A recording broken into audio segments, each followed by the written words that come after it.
جیسی کرنی ویسی بھرنی۔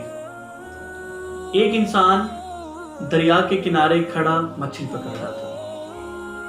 کافی محنت کے بعد، مشقت کے بعد وہ ایک مچھلی پکڑنے میں کامیاب ہو جاتا ہے۔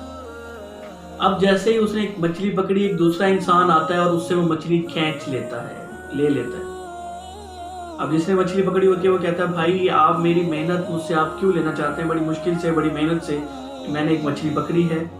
لیکن وہ دوسرا انسان طاقتور ہوتا ہے، وہ اپنی طاقت دکھاتا ہے اور اس کو ڈراتا ہے، دھمکاتا ہے اور وہ اس سے مچھلی لے کر چلتا رہتا ہے۔ اب جیسے ہی وہ لے کر مچھلی جا رہا ہوتا ہے تو ابھی مچھلی میں تھوڑی جان باقی ہوتی ہے، مچھلی پڑپڑاتی ہے اور مچھلی اس انسان کے انگوٹھے کو کاٹ لیتی ہے۔ جیسے ہی وہ مچھلی اس کو کاٹتی ہے تو وہ اس کے ہاتھ سے مچھلی گر جاتی ہے اور وہ انسان درد کی شدت کی وجہ سے اس بات پہ آمادہ ہوتا ہے کہ اب مجھے ڈاکٹر کے پاس جانا چاہیے۔ وہ ڈاکٹر کی طرف روانہ ہوتا ہے۔ ڈاکٹر اس کے ہاتھ کے اوپر اس کے انگوٹھے کے اوپر پٹی کر کے اسے کہتے ہیں کہ آپ ہمیں 3 دن کے بعد ہمارے پاس آپ دوبارہ آئیں۔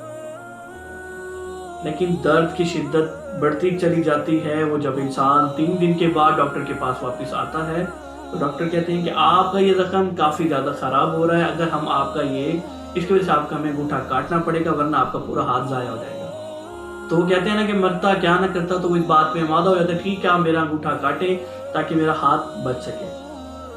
ڈاکٹر اس انسان کا انگوٹھا کاٹ دیتے ہیں اور اس کو دوبارہ پٹی کر کے واپس بھیج دیتے ہیں کہ آپ ہمیں دوبارہ 3 دن کے بعد چیک کروائیں۔ تو وہ پھر جب انسان 3 دن کے بعد دوبارہ ڈاکٹر صاحب کے پاس آتا ہے تو ڈاکٹر دیکھتا ہے کہ ابھی تو اس کا زخم پہلے سے زیادہ خراب ہو چکا ہوتا ہے۔ تو ڈاکٹر صاحب کہتے ہیں کہ آپ کا یہ ہاتھ کٹے گا ورنہ اس کی وجہ سے آپ کا پورا بازو ضائع ہو جائے گا۔ تو اس کے پاس اب کوئی اور راستہ نہیں تھا، اس نے اپنا پورا ہاتھ کٹوا دیا اور اپنا بازو بچانا چاہا۔ لیکن وہ کہتے ہیں جو اللہ کو منظور ہوتا ہے وہ ہو کے رہتا ہے۔ پھر پٹی کر دی جاتی ہے۔ وہ 3 دن کے بعد دوبارہ آنے کا اس کو کہا جاتا ہے۔ جب وہ 3 دن کے بعد دوبارہ آتا ہے درد کی شدت بھی بڑھتی چلی جاتی ہے۔ جب وہ 3 دن کے بعد دوبارہ واپس آتا ہے تو ڈاکٹر صاحب کہتے ہیں کہ اگر ہم نے بڑی کوشش کی ہے لیکن اب ہمیں لگتا ہے کہ آپ کی پوری بازو آپ کو ہمیں کاٹنی پڑے گی ورنہ آپ کی یہ آپ کو پوری باڈی آپ کی سے ضائع ہو سکتی ہے، یعنی کہ آپ مر سکتے ہیں، آپ کی ڈیتھ ہو سکتی ہے۔ اب وہ انسان بڑے مایوس ہو کے کہتا ہے، کیونکہ اس کے پاس کوئی اور راستہ نہیں ہوتا، وہ کہتا ہے ٹھیک ہے آپ میری بازو کاٹ دیں۔ اب ڈاکٹر اس کی بازو کاٹ دیتے ہیں اور وہ بازو کٹوانے کے بعد بڑے مایوس ہو کر، بڑا پریشان ہوتا ہوئے جب وہ اپنے اس کے ساتھ ایک اور دوست اس کے ساتھ جا کے وہ ملتا ہے تو اس کا دوست کہتا ہے کہ آپ سے کچھ ایسا ضرور ہوا ہے، کوئی ایسی غلطی ضرور ہوئی ہے جس کی آپ کو یہ سزا مل رہی ہے، آپ سوچیں آپ سے ایسا کیا گناہ ہوا ہے۔ تو کافی دیر کے بعد سوچنے کے بعد اس کو ایک جواب ملتا ہے کہ آپ نے کسی کی محنت کھائی تھی، کسی کے حق پہ ڈاکہ ڈالا تھا۔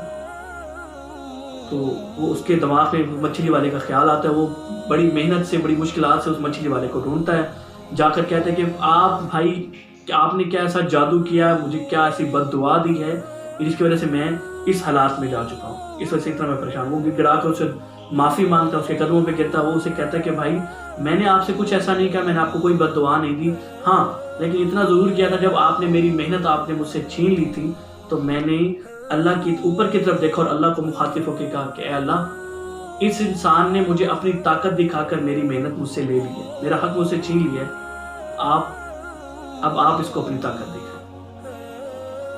تو وہ انسان رونا شروع کرتا ہے اور اس کو کہتا ہے کہ خدا کے لیے اپنے اللہ سے کہو مجھے معاف کر دے، اور خود اللہ سے معافی کی دعا مانگنا شروع کر دیتا ہے کہ اللہ پاک مجھے معاف کر دے۔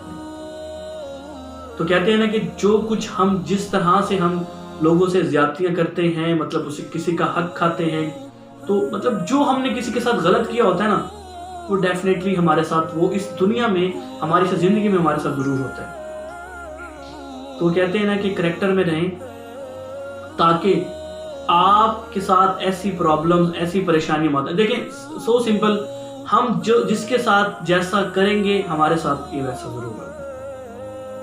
تو کریکٹر میں رہیں اور اپنے آپ کو اور اپنے گھر والوں کو اور اپنی زندگی میں آسانیاں پیدا کریں۔